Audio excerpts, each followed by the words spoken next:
Hello students, आज के video में जनरल एंट्री पे हम आपसे बात करेंगे। दिया हुआ है 1 फरवरी को started business with cash 50,000, cheque 4.5 lakh and building 20 lakh.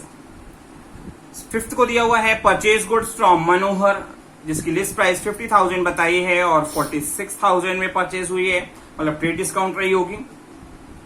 Purchase next को दिया हुआ है 17th को purchase goods for ₹1 lakh from Sahil and company and paid 60% immediately by cheque to avail 5% discount. जो कैश डिस्काउंट आपका जिस अमाउंट का पेमेंट होगा उस अमाउंट पे दिया जाएगा, उस पे एडजस्ट होगा। 24th को दिए हुए हैं sold goods to Kishore Kumar, जिसकी लिस्ट प्राइस 40,000 थी और 38,000 में सेटल हो रहा है। ये ट्रांजेक्शन ये भी आपका क्रेडिट ही होगा।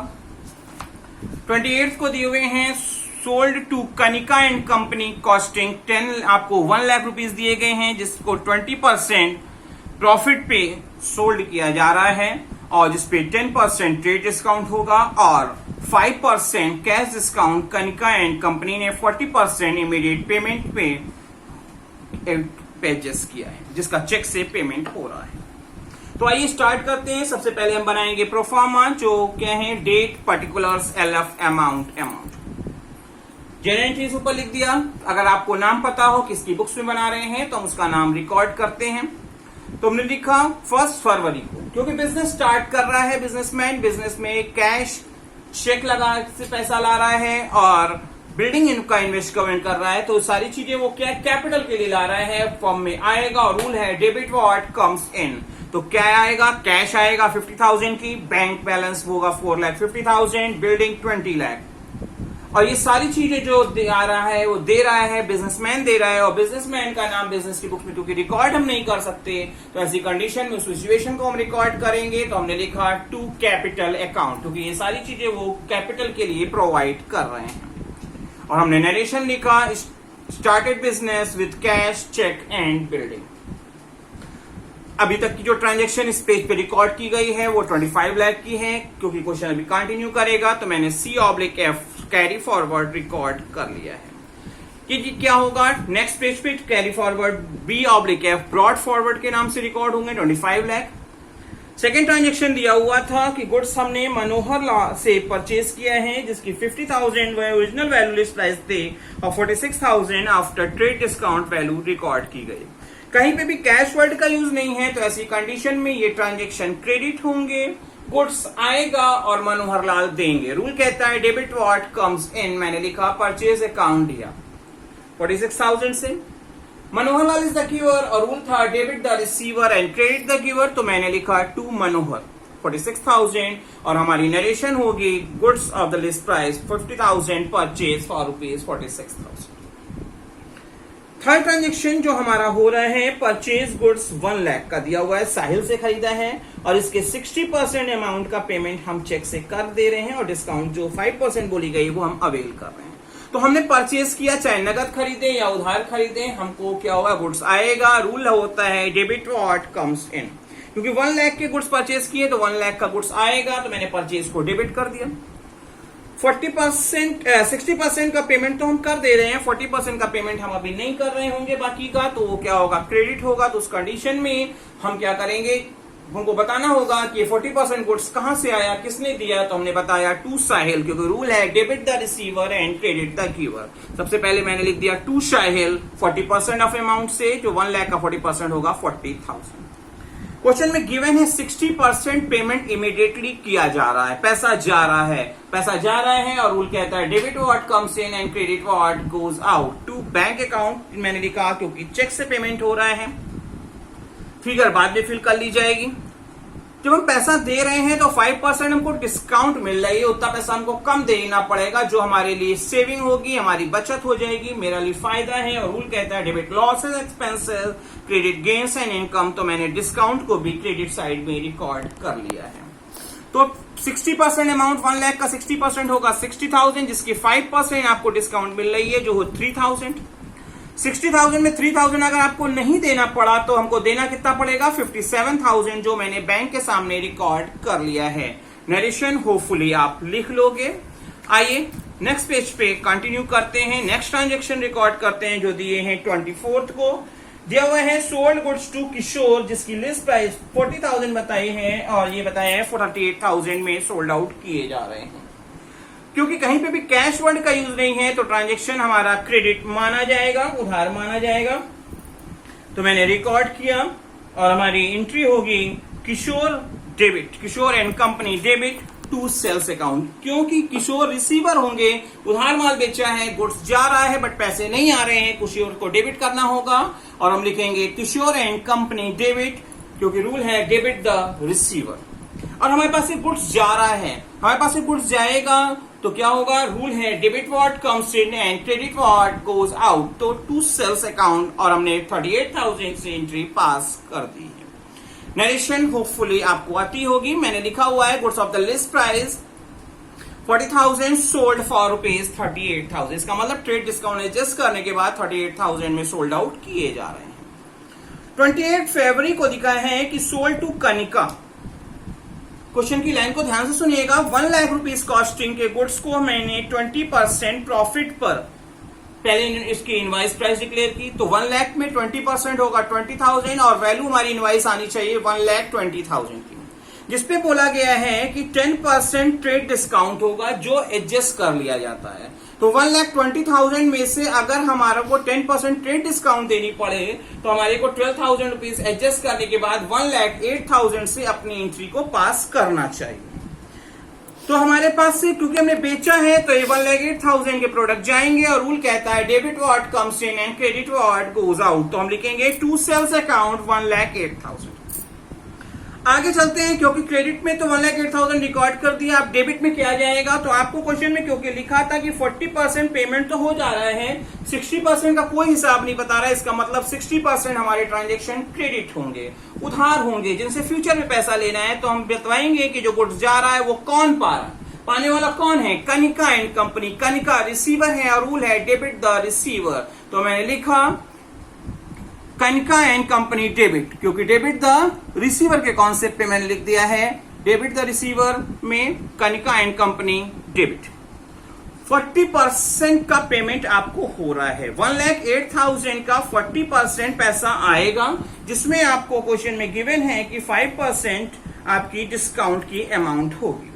तो आपको यहाँ पे क्वेश्चन जब हम करेंगे तो क्या दिया हुआ है, 1,08,000 का 40% जो भी होगा उसमें 5% डिस्काउंट एडजस्ट करके पैसा, तो कुछ तो पैसा मिलेगा, कुछ तो पैसा आएगा और रूल कहता है डेबिट व्हाट कम्स इन। जो चेक के थ्रू आ रहा है मैंने बैंक को डेबिट कर दिया, फिगर बाद में फिल कर लेंगे।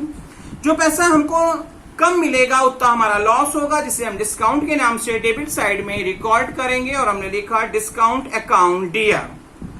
अब फिगर क्या है, तो पहले देखेंगे 1,80,000 का 40% होता क्या है, तो 1,08,000 के 40% होते हैं 43,200, जिसमें 5% आपका 2,160 की डिस्काउंट हो जाएगी और रेस्ट ऑफ अमाउंट 43,200 में से इसको माइनस करने के बाद जो वैल्यू आएगी 41,040 रुपीज हमारे को बैंक के सामने रिकॉर्ड करना होगा, क्योंकि इतने रुपए के हमको चेक रिसीव हो गए।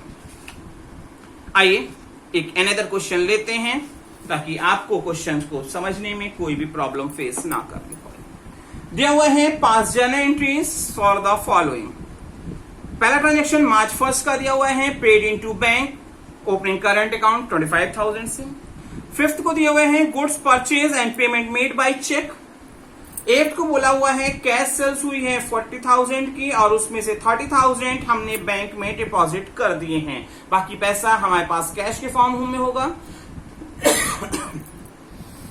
10th को दिया हुआ है विड्रॉ फ्रॉम प्राइवेट यूज, दिए हुए 5,000 के।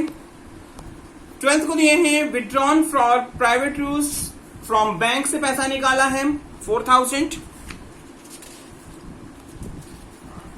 और लास्ट सेकंड दो लास्ट और ट्रांजेक्शन बचे हैं, draw from bank 12,000 and the last transaction is placed on fixed deposit by bank by transferring from the current account. Current account से फिक्स अकाउंट में हमने अमाउंट ट्रांसफर की है 20,000 की। तो सबसे पहले हमको क्या करना होगा, जर्नल का प्रोफार्मा बनाना होगा और हमने लिखा डेट पर्टिकुलर्स एलएफ अमाउंट। आप जानते हो LF date particulars LF amount सबसे ऊपर हम लिखेंगे जनरल एंट्रीज, किसकी बुक से बना रहे हैं, अगर पता हो तो हम लिख देते हैं इन द बुक्स ऑफ, जो भी नाम दिया गया, यहाँ पे दिया नहीं है तो सिर्फ मैंने जनरल एंट्रीज रिकॉर्ड किया है। आइए फर्स्ट ट्रांजेक्शन करते हैं जिसमें दिया हुआ था कैश डिपॉजिटेड इनटू बैंक, क्योंकि बैंक में पैसा जमा किया तो बैंक में पैसा रिसीव होगा और हमारे पास से पैसा जाएगा और हम फर्स्ट मार्च को लिखेंगे bank account DR to cash account 25,000 और हमारी नरेशन होगी cash deposited into bank. Second transaction की बात करते हैं तो जिसमें क्वेश्चन में दिए हुए थे कि हमने गुड्स परचेज किए हैं और उसका पेमेंट हमको चेक से किया जा रहा है, तो उस कंडीशन में क्या होगा, गुड्स आएगा और रूल कहता है डेबिट व्हाट कम्स इन, मैंने लिखा परचेज अकाउंट डीआर और पैसा क्योंकि चेक से पेमेंट हो रहा है तो हमने लिखा टू बैंक अकाउंट। तो अभी तक के ट्रांजेक्शन्स का हम टोटल देखें क्योंकि क्वेश्चन अभी कंटिन्यू करेगा और अभी तक के ट्रांजेक्शन का टोटल आ रहा है 35,000। आगे चलते हैं थर्ड, और ये कैरी फॉरवर्ड नेक्स्ट पेज में हमारा ब्रॉड फॉरवर्ड होगा, फर्स्ट डे पे लिखा जाएगा। इसके बाद हमारा 8th को ट्रांजेक्शन दिए हुए हैं, हमने सेल किया है, कैश सेल्स किया है, गुड्स जा रहा है और पैसे आ रहे हैं और उसमें भी क्वेश्चन में मेंशन है कि 30,000 हमने इमीडिएटली बैंक में जमा कर दिया है, तो 30,000 से हमारा बैंक बैलेंस बढ़ेगा और 10,000 हमारे कैश में रिसीव होंगे। तो हमने लिखा पैसा आने के कारण रूल कहता है डेबिट व्हाट कम्स इन, मैंने लिखा कैश अकाउंट डीआर 10,000 से, बैंक अकाउंट डीआर 30,000 से और हमारे पास से क्योंकि गुड्स जा रहे हैं, सेल होके जा रहे हैं तो हमने लिखा टू सेल्स अकाउंट 40,000 से और हमारी नरेशन होगी गुड्स कैश सोल्ड। 10th को लिखे हुए हैं प्राइवेट यूज के लिए पैसे निकाले, कहीं पे ये नहीं लिखा हुआ है कि बैंक से निकाले, तो ऐसी कंडीशन में माना जाएगा कि फर्म से निकाला जा रहा है, फर्म से पैसा जा रहा है, कैश की अवेलेबिलिटी कम होगी और पाएगा कौन, बिजनेसमैन पाएगा, क्योंकि बिजनेसमैन का नाम बिजनेस की बुक्स में नहीं लिखा जाता बल्कि कंडीशन को लिखा जाता है, तो उस कंडीशन का नाम हम रिकॉर्ड करेंगे ड्रॉइंग्स और हम 10th को एंट्री लिखेंगे drawings account DR to cash account, cash जा रहा है इसलिए मैंने लिखा टू कैश अकाउंट, क्योंकि रूल है debit what comes in and credit what goes out और हमारी नरेशन होगी amount withdrawn for private use ₹5,000। 12th को ट्रांजेक्शन दिया हुआ है कि बैंक से पैसा निकाला प्राइवेट यूज के लिए, तो ऐसी कंडीशन में बैंक से पैसा कम होगा और पाएगा कौन, बिजनेसमैन पाएगा, क्योंकि बिजनेसमैन का नाम रिकॉर्ड नहीं कर सकते, उस सिचुएशन को रिकॉर्ड करना होगा, तो मैंने लिखा ड्रॉइंग्स अकाउंट डीआर 4,000 से to bank account. Last question में बैंक नहीं लिखा गया था, माना गया था कि कैश कम हो रहा है, यहाँ पे बैंक से निकाला है तो बैंक बैलेंस क्योंकि कम होगा तो हमने रिकॉर्ड किया टू बैंक अकाउंट 4,000 से और हमारी नरेशन होगी amount withdrawn from bank for private use. Total transaction आपके हो गए कैरी फॉरवर्ड जो होंगे 84,000 के। नेक्स्ट पेज में क्योंकि अभी क्वेश्चन कंटिन्यू कर रहे हैं, सबसे पहले मैंने लिखा ब्रॉड फॉरवर्ड 84,000। 15th को लिखे हुए हैं बैंक से पैसा विड्रॉ किया, कहीं पर्सनल यूज नहीं लिखा है, तो इसका मतलब है कि बैंक से पैसा निकालेंगे तो बैंक बैलेंस कम होगा और कैश बढ़ेगा, कैश आएगा, रूल कहता है डेबिट व्हाट कम्स इन, मैंने लिखा cash account DR to bank account ₹12,000 और हमारी नरेशन हो जाएगी 15th के लिए amount withdrawn from bank for office use या बिजनेस यूज आप रिकॉर्ड करेंगे। लास्ट ट्रांजेक्शन में चलते हैं तो क्वेश्चन में लिखा हुआ था कि करंट अकाउंट से फिक्स डिपॉजिट में अमाउंट ट्रांसफर की जा रही है, तो फिक्स डिपॉजिट अकाउंट हमारा बढ़ेगा और करंट अकाउंट का जो बैंक अकाउंट कॉलम है वो कम होगा, तो मैंने लिखा fix deposit account DR to bank account. आप अपने समझने के लिए यहाँ पे करंट अकाउंट भी लिख सकते हैं जो मैंने ब्रैकेट में लिखा हुआ है और फिगर हमारी है 20,000, क्योंकि एक अकाउंट से दूसरे अकाउंट में ट्रांसफर हो रहा है तो मैंने लिखा amount transferred from current account to fixed deposit account. Total transaction जो हमने अपने जर्नल एंट्रीज में रिकॉर्ड किए वो है 1,16,000 के और क्योंकि क्वेश्चन इसके बाद कोई ट्रांजेक्शन नहीं है तो हम कैरी फॉरवर्ड नहीं करेंगे और हम लिखेंगे 1,16,000 टोटल अमाउंट।